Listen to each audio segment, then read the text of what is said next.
Hello everyone, आज के इस वीडियो में हम लोग बात करने वाले हैं कि how to score 360 marks in bio. ठीक है, I personally score 335 marks in bio. So this is a video that I am making as a failure कि भाई मेरे में ऐसी क्या कमी रह गई कि मेरे 360 नहीं आए, कहाँ वो 5 क्वेश्चन मेरे गलत हुए। And this video is a one stop solution for biology के लिए इस वीडियो के बाद तुम्हें किसी और वीडियो देखने की ज़रूरत नहीं है। हो सकता है वीडियो थोड़ा लंबा जाए, but we are going to talk everything about bio. क्या पढ़ना है, कैसे पढ़ना है, कब पढ़ना है, सब डिस्कस कर लेंगे। Watch this till end and if you can apply this then I assure you कि भाई तुम्हारे 360 मार्क्स कहीं नहीं जा रहे बायोलॉजी में।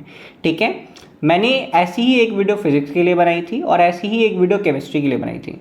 वहाँ पर मेरा स्कोर 170 एंड 175 था रिस्पेक्टिवली। तो वो वीडियो मैंने एज अ सक्सेसफुल स्टूडेंट बनाया था कि मैंने ऐसा क्या किया कि मेरे इतने अच्छे स्कोर आए।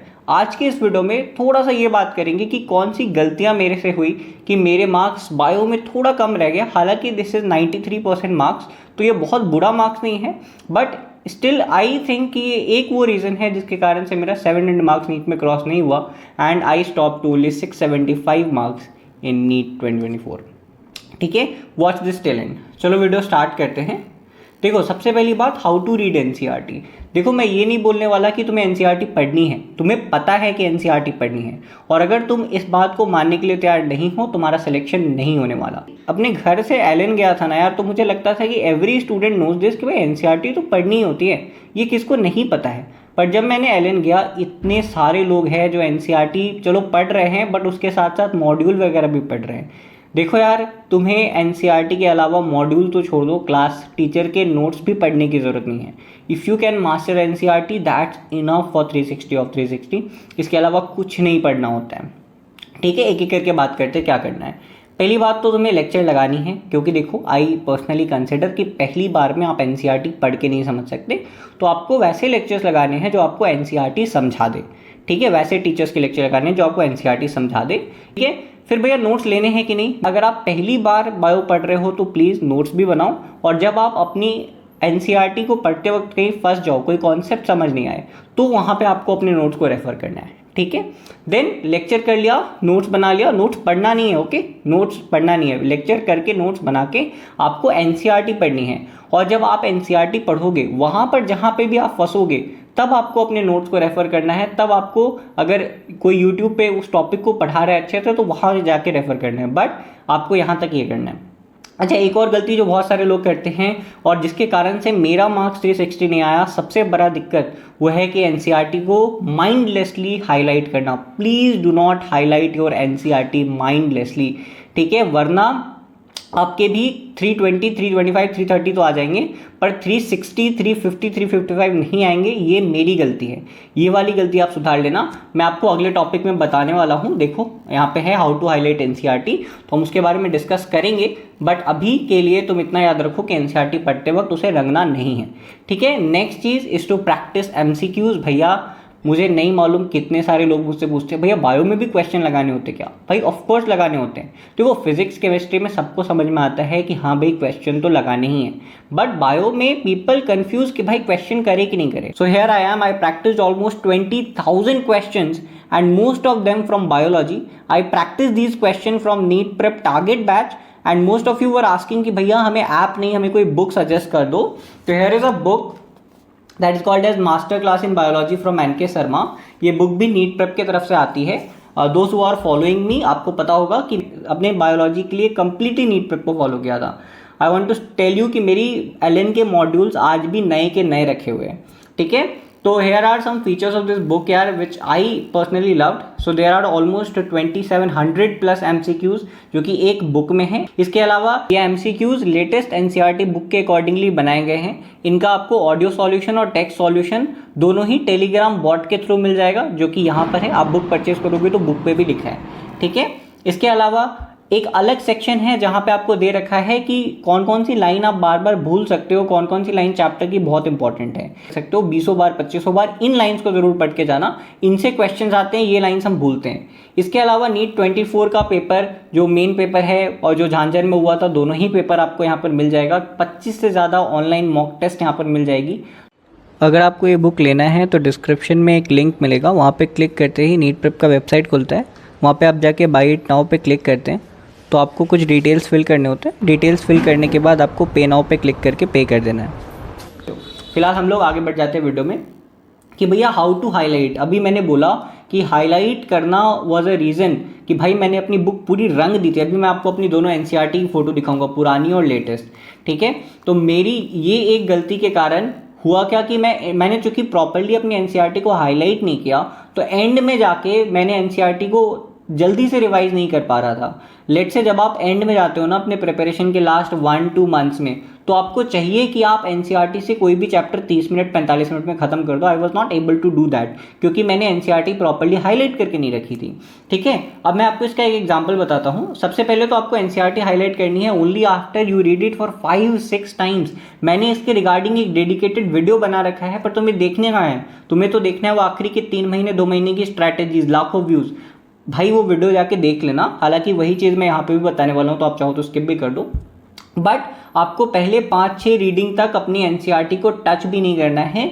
खोलो, पहले वर्ड से आखिरी वर्ड तक पढ़ने की आदत बना लो, बार बार पढ़ो, क्योंकि हर एक लाइन एनसीईआरटी की इंपॉर्टेंट है। अगर तुम एनसीईआरटी ये सोच के हाईलाइट करोगे कि भैया मैं सारे इंपॉर्टेंट लाइन्स हाईलाइट कर लूँ, तो तुम अपनी पूरी एनसीईआरटी को रंग डालोगे और उसका कोई फायदा नहीं होने वाला।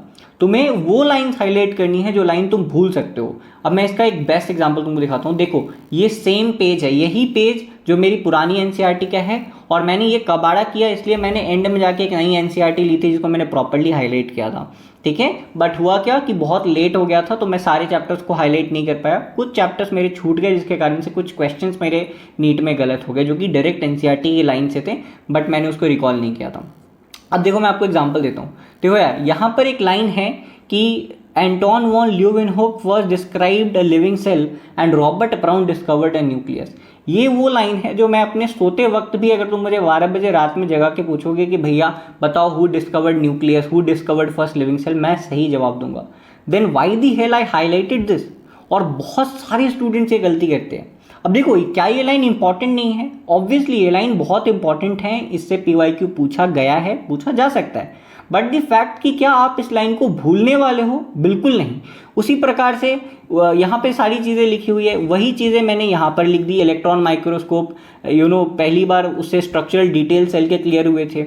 उसके अलावा सेल जो है वो फंडामेंटल यूनिट है। मेरी माइंड देखो कि मैंने ये तक यहाँ पर लिख रखा है कि सेल फंडामेंटल और स्ट्रक्चरल यूनिट है लाइफ का, जबकि एक 9th क्लास के स्टूडेंट को भी ये बात क्लियर है ना। And in no way I can do that question wrong in any particular examination, ठीक है। अब देखो मैंने नई एनसीईआरटी को कैसे हाईलाइट किया। अब देखो यहाँ पर मैंने हाईलाइट किया unicellular organism, independent existence, essential function. यानी कि यूनिसेलुलर ऑर्गेनिज्म इंडिपेंडेंट एग्जिस्टेंस भी कर सकता है और एसेंशियल फंक्शन भी कर सकता है, विच शोज कि cell is a functional unit of life. अब मैंने इसको हाईलाइट क्यों किया? क्योंकि मुझे ये डाउट था कि भाई इंडिपेंडेंट एग्जिस्टेंस तो चलो याद रह जाएगा, पर क्या एसेंशियल फंक्शंस भी कर पाता है? तो मैं इसमें कंफ्यूज हो जाता, इसलिए मैंने ये वाला लाइन हाईलाइट किया। सिमिलरली मैंने ये हाईलाइट किया electron microscope reveal the structural details of the cell. मुझे ये डर था कि यही लाइन लाइट माइक्रोस्कोप उठा के डाल देगा, मुझसे गलत हो जाएगा, इसलिए मैंने हाईलाइट किया।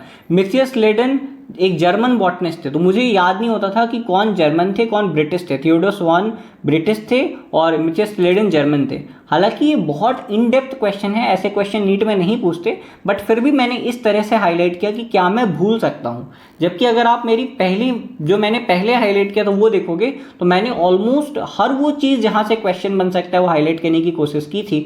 और अगर आप देखोगे तो ये पेज पढ़ने लायक नहीं है। अगर मान लो मुझे ये चैप्टर 15 मिनट आधे घंटे में रिवाइज करना होगा, तो इसकी फर्स्ट पेज जो कि लीस्ट इंपॉर्टेंट पेज होती है, वहाँ पर भी देखो ये लाइन मुझे पढ़ना पड़ेगा, मुझे ये पढ़ना पड़ेगा, मुझे ये पढ़ना पड़ेगा, मुझे ये पढ़ना पड़ेगा, मुझे ये पढ़ना पड़ेगा, ये पढ़ना पड़ेगा, ये पढ़ना पड़ेगा, ये पढ़ना पड़ेगा। तो लगभग मुझे पूरा पेज दोबारा पढ़ना पड़ेगा, ठीक है। बट जब मुझे ऐसी एनसीईआरटी मिलती है तो मुझे ये 3 वर्ड, यहाँ पर ये 3 वर्ड और यहाँ पर ये 3 वर्ड, 9 वर्ड पढ़नी है और ये मेरा पेज कंप्लीट, ठीक है। तो this is how you have to highlight your NCERT, this is how you do it. And you do it कब? जब आप इस ऑलरेडी 6-7 रीडिंग एनसीईआरटी की कर चुके होते हो, आपने ऑलरेडी इस चैप्टर की 500 क्वेश्चन लगा ली है, 400 क्वेश्चन लगा ली है, आपको आइडिया है कि कौन से लाइन से क्वेश्चन पूछते हैं, कौन सा लाइन मैं बार बार भूलता हूं, और सिर्फ उन्हीं लाइन को आप हाईलाइट कर रहे हो जो पोटेंशियली आपको नीट के एक दिन पहले भी रिवाइज करने की जरूरत पड़ सकती है, ठीक है। इसके बाद आपने एनसीईआरटी समझ ली, बार बार पढ़ ली, प्रॉपरली हाईलाइट कर दी, तो एंड में जाके आखिरी 2 महीने में revise it as many times as possible, revise it 10 times, practice PYQ 10 times. क्यों? क्योंकि बार बार मैंने बहुत सारे ऐसे क्वेश्चन देखे हैं जो डायरेक्ट पीवाईक्यू उठा के डाल दिया जाता है, कोई मॉडिफिकेशन नहीं, कोई चेंज नहीं, ऑप्शंस भी चेंज नहीं करते कई बार। तो कई सारे टॉपिक्स हैं जिससे बार बार क्वेश्चन पूछते हैं, और उन टॉपिक्स आपको आइडिया तभी लगेगा कि कौन से टॉपिक से इंपॉर्टेंट है जब आप पीवाईक्यूज बार बार करके जाओगे। तो ये दूसरी बात कि आपको सेलेक्टिव रीडिंग करनी है भैया। एंड में जाके ये नहीं करना कि लिविंग वर्ल्ड भी 10 बार पढ़ रहे हैं और हम प्लांट फिजियो का भी कोई चैप्टर 10 बार पढ़ रहे हैं। देखो, इतना कॉमन सेंस होना चाहिए कि लिविंग वर्ल्ड ऐसा चैप्टर है जो 4 से 5 बार पढ़ने में आपके दिमाग में छप जाएगा, एंड दैट सफिशिएंट। लेकिन प्लांट फिजियो ऐसा है विच रिक्वायर्स एटलीस्ट 15 रीडिंग्स अगर आपको उसको मास्टर करना है।